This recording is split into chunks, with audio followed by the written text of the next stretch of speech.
Listen to the beginning words of Jesus' ministry after actions of healing the crowds. When Jesus saw the crowds, he went up the mountain, and after he sat down, his disciples came to him, and he began to speak and taught them, saying, "Blessed are the poor in spirit, for theirs is the kingdom of heaven. Blessed are those who mourn, for they will be comforted. Blessed are the meek, for they will inherit the earth. Blessed are those who hunger and thirst for righteousness, for they will be filled. Blessed are the merciful, for they will receive mercy. Blessed are the pure in heart, for they will see God. Blessed are the peacemakers, for they will be called children of God. Blessed are those who are persecuted for the sake of righteousness, for theirs is the kingdom of heaven. Blessed are you when people revile you and persecute you and utter all kinds of evil against you falsely on my account. Rejoice and be glad, for your reward is great in heaven, for in the same way they persecuted the prophets who were before you." The gospel of the Lord. Praise to you, O Christ. These Beatitudes were shocking, powerful spiritual and political statements. They establish the truth of God's kingdom and set the foundation that the rest of Matthew's gospel will reveal. These truths might seem foolish to the world, for these are not the way of the powerful, and the weak by these are brought up in God's esteem to shame the strong.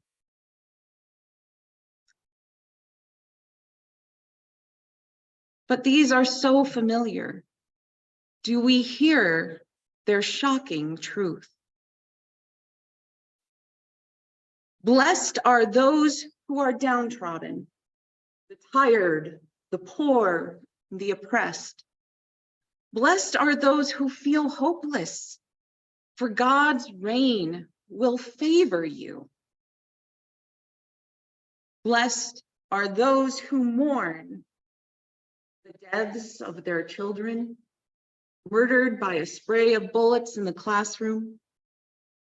Those parents from Columbine to Sandy Hook to Uvalde, and everywhere and each time between and to come. A voice was heard in Ramah, wailing and loud lamentation. Rachel weeping for her children. She refused to be consoled because they are no more. Blessed are those who mourn, for God's heart breaks with you. Blessed are the meek, the ones who are systematically oppressed, those who have no wealth or means to break free of poverty, those who do not have the strength of armies to free them, those who have been forced to be refugees or onto reservations, whose hometowns are polluted, whose houses are foreclosed, who have no shelter, whose countries are washed into the sea. God's justice is not done until you have a home and the earth is renewed. Blessed are those who hunger and thirst for God's justice to be done, for fair trials, equal protections under the law, limits on wealth accumulation, for the end of slavery in all its modern forms. For those who need the world to change, God's law is love for all.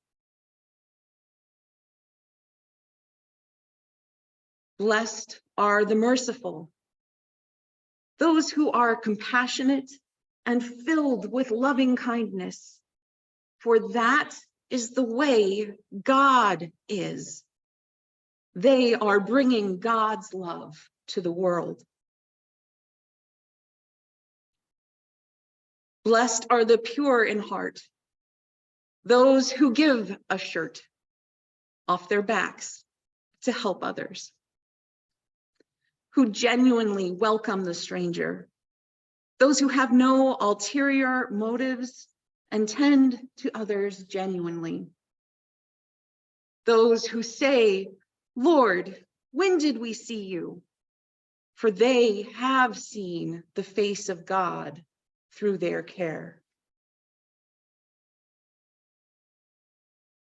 Blessed are the peacemakers, the ones actively making peace, making that happen through choosing to end cycles of violence, not those who bring the Pax Romana, not the false keepers of peace who beat, torment, torture, mock, and crucify.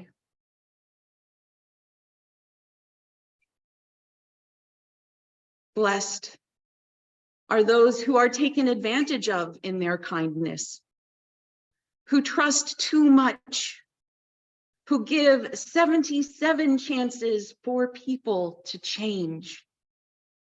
For God is the same way.